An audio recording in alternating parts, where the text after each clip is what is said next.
Assalamualaikum warahmatullahi wabarakatuh. Perkenalkan, saya Faiz Iksan Salim dari Prodi Sistem Informasi akan mempresentasikan beberapa poin dari e-book Interaksi Manusia dan Komputer.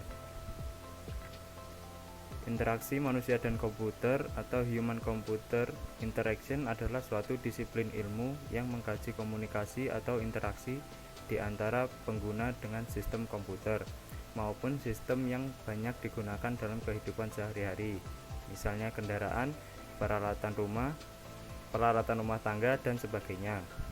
Peran utama dari HCI adalah untuk menghasilkan sebuah sistem yang mudah digunakan, aman, efektif, dan efisien. Model interaksi antara manusia dengan sistem melibatkan 3 komponen, yaitu pengguna, interaksi, dan sistem itu sendiri.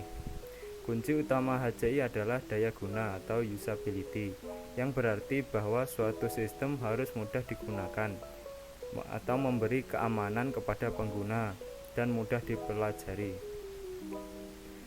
Definisi dari interaksi manusia dan komputer adalah sebagai berikut: sekumpulan proses, dialog, dan kegiatan yang dilalui pengguna dalam memanfaatkan dan berinteraksi dengan komputer. Suatu disiplin ilmu yang menekankan pada aspek desain, evaluasi, dan implementasi dari sistem komputer interaktif untuk kegunaan manusia dengan mempertimbangkan fenomena di sekitar manusia itu sendiri. Interaksi manusia dan komputer memiliki 3 pilar, yaitu yang pertama skill, teori, dan konteks sejarah HCI, penggunaan cerita, contoh kontekstual, dan beberapa sejarah singkat tentang perluasan HCI.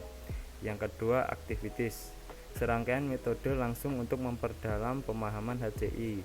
Yang ketiga yaitu community, sumber daya dan bahan sumber, satu set luas pengetahuan dan pengalaman. Poin selanjutnya yaitu memecahkan masalah dengan perangkat lunak komputer. Perangkat lunak terhubung di sepanjang spektrum besar solusi yang mungkin dari tidak sangat membantu bagi mereka dan yang sangat membantu penggunanya. Spektrum pemecahan masalah memiliki yang pertama yaitu unhelpful solution atau solusi yang tidak membantu. Yang kedua yaitu helpful solution adalah solusi yang dapat membantu. Perangkat lunak adalah sebuah proses dari inti dari alasan kami merancang dan mengembangkan perangkat lunak adalah bahwa perangkat lunak itu didasarkan pada peluang untuk memecahkan masalah. Masalah untungnya adalah aliran tanpa akhir. Sayangnya tidak ada solusi yang terbatas karena beberapa masalah memiliki banyak jawaban. Perangkat lunak dibagi menjadi 2, yaitu yang pertama positive software. Contoh perangkat lunak positif yaitu alarm. Teknologi perangkat lunak telah dirancang dan dibuat untuk melakukan tugas sehari-hari. Bangunkan kami dengan alarm. Alarm adalah aplikasi yang cukup sederhana yang memiliki manfaat besar untuk membantu penggunanya bangun tepat waktu dan menghasilkan kebiasaan bangun yang baik. Bangun tepat waktu memungkinkan pengguna untuk berangkat kerja tepat waktu, bangun cukup pagi untuk mandi atau menyantap sarapan bergizi. Alarm dapat dijadwalkan dan disesuaikan secara otomatis untuk zona waktu atau perubahan waktu musim panas. Alarm dibuat menjadi kebiasaan dan dengan konsistensi dalam membantu penggunanya bangun. Ia dipercaya untuk melakukan tugasnya dan dengan demikian menciptakan kepercayaan dari penggunanya pada teknologi itu sendiri. Yang kedua, negatif software. Contoh perangkat lunak negatif yaitu pesan teks. Teknologi perangkat lunak yang telah dirancang dan dibuat untuk melakukan tugas sehari-hari juga dapat menciptakan konsekuensi yang tidak diinginkan. Ambil pesan teks sebagai contoh.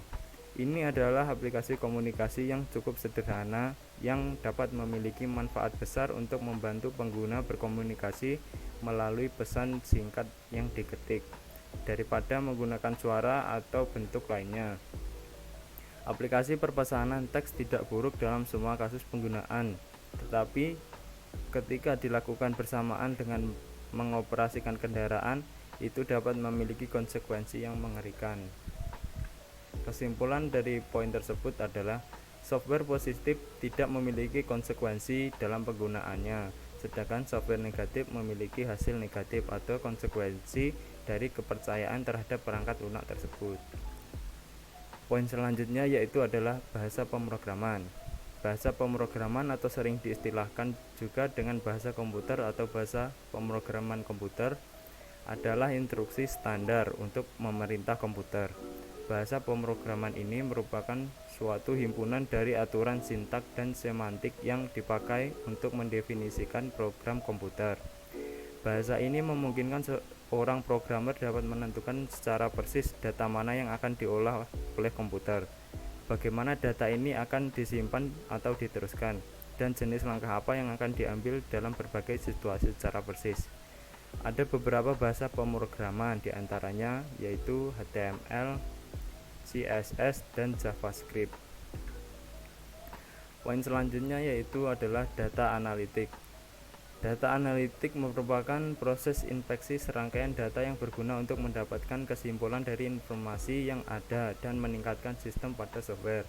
Teknologi data analitik dan teknik digunakan di industri komersial yang memudahkan perusahaan mendapatkan hasil akhir yang lebih baik dan akurat. Data yang kami kumpulkan dapat digunakan selama siklus desain dan pengembangan. Pengumpulan data sangat penting untuk pendekatan yang berpusat pada manusia, karena penelitian pengguna kami membantu tim perangkat lunak menentukan siapa pengguna, mengidentifikasi masalah yang ada, mengusulkan wawasan pengguna, dan mempengaruhi putaran umpan balik pengguna. Proses pengambilan data semuanya mendukung desain dan pengembangan solusi konkret. Analisis data kemudian dapat dikategorikan menjadi 4 faktor, dan kami akan bergerak dari dalam keluar untuk mengevaluasi bagaimana analisis data dapat digunakan dalam proses desain perangkat lunak, dari deskriptif ke diagnostik ke prediktif ke preskriptif. Deskriptif adalah data yang membantu kita memahami apa yang terjadi. Diagnostik, data yang membantu kami memahami mengapa hal itu terjadi. Prediktif, yaitu data yang membantu kita memahami apa yang kemungkinan akan terjadi. Yang terakhir, preskriptif, data yang membantu kami memahami apa yang harus saya lakukan. Sekian presentasi dari saya. Wassalamualaikum warahmatullahi wabarakatuh.